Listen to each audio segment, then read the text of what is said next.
Welcome back to my channel. It's Imani. If you're new to my channel, I like to talk about nursing, lifestyle, fun. If you're returning, thank you for coming back. So, backstory. I started out as a nurse in 2018. I started in MedSurg, even though I really wanted to start in labor and delivery. The whole reason I became a nurse was to work in labor and delivery. But my senior year, or like my last semester of nursing school, I did an associate's program, so we didn't have a capstone or like a really intensive time in a certain floor, but we did have a lot of clinical time in MedSurg. And while I was working on MedSurg at this hospital, I was so intimidated. I was intimidated by cardiac. Hey, cardiac. That's not me. I was intimidated by oncology. That was the unit that I was on for my last semester, an oncology unit, and I was very intimidated. And while I knew I wanted to do labor and delivery, at the end of the semester, I was really thinking to myself, like, if I'm gonna be a nurse, I want to be a well-rounded nurse. Like, I don't want to avoid the things that I'm afraid of. I don't want to lose the potential of the MedSurg experience.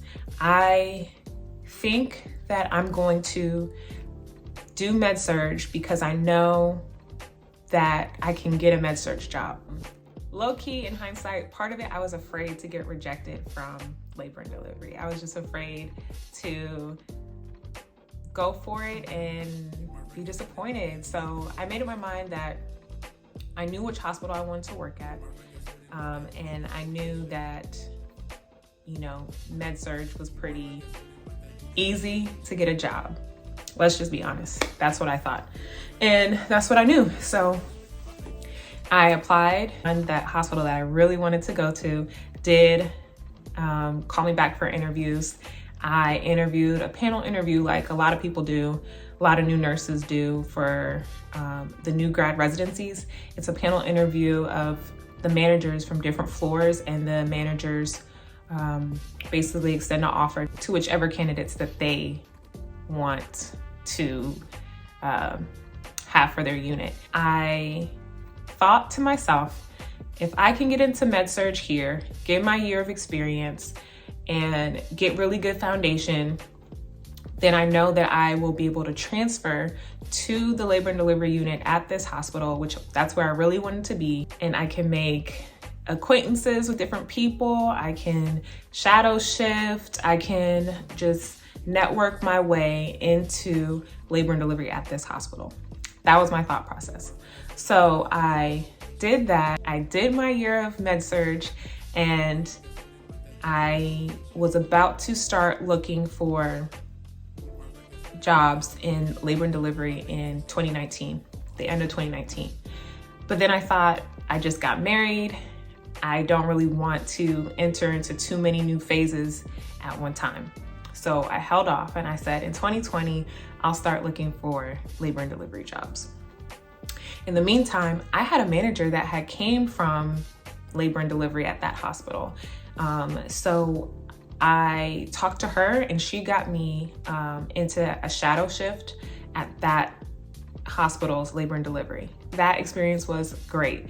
I only stayed for like 6 hours. I didn't do a whole shift, but I was able to see and help with a birth during that shift.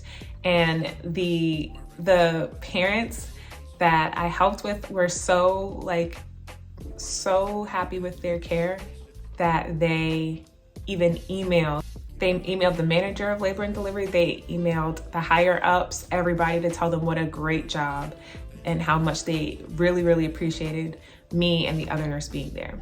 So I thought I was building up this amazing resume to be able to transfer into this labor and delivery unit. Y'all, I started applying March 2020. You know what also happened in March 2020? The pandemic. So the hospitals, every hospital I was looking at, all their jobs on their hiring boards for labor and delivery came down one by one. I was crushed. I felt stuck. So I was working in MedSurg. I was working with COVID patients, and I desperately wanted to be in labor and delivery. So I waited a few more months. In about September, maybe like August, September, I was in contact with the manager, really trying to figure out like, hey, like when would it be possible to transfer? She was kind of giving me the runaround. I didn't understand what was taking so long for her to get in touch with HR, for her to get an opportunity opened. And in the meantime, I was finding out that so many new grads were being hired for labor and delivery. Seriously, I was furious. I was so pissed off because I knew I was qualified. I knew I had the networking.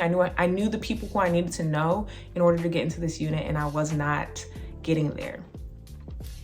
And so I just prayed. I just said to God, like, is this what you even want from me? Am I trying to force my way into labor and delivery? Like, what's going on? And I started to give up on that idea for now. Like, I was like, I'm burnt out from MedSurg. I don't want to be doing MedSurg anymore. What are my other options? And I had the opportunity to work with employee health. So employee health was really, really backed up with all the fit testing that they had to do for nurses at my big hospital.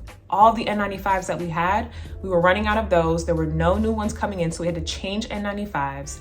So they really needed help. And I would just volunteer and say, hey, can I help you guys? And then flu season came, so I was helping giving flu shots. And then a PRN position at employee health opened up. And so I just applied for it. I was like, you know, I can just do employee health, take a slower pace for like a year or so, and then try out labor and delivery. Who knows? We'll see. And so I applied to employee health. I had a little interview because I already knew the manager and the other staff members that I had been working with them already.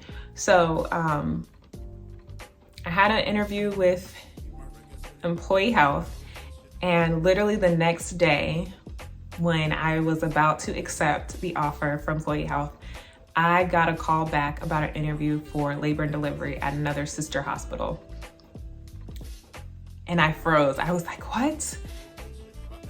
Labor, they want me? It was night shift. I was like, I don't really want night shift, but I'll take whatever if I can get into labor and delivery. So I asked the recruiter, the HR recruiter, to put my application on hold with employee health until I heard back from labor and delivery. So I had my interview with labor and delivery, and it went well. This very same day, they offered me the position. So I had to decline employee health, and I transferred hospitals to labor and delivery at the sister hospital, a smaller hospital, but it was still labor and delivery. And the thing about this hospital is that it was still like 25 minutes from my house, but in a small town. So I knew that it was gonna be different, but I was up for the challenge. Like, I knew I had my shot in labor and delivery. So, like, long story short, any nurse that wants to switch specialties,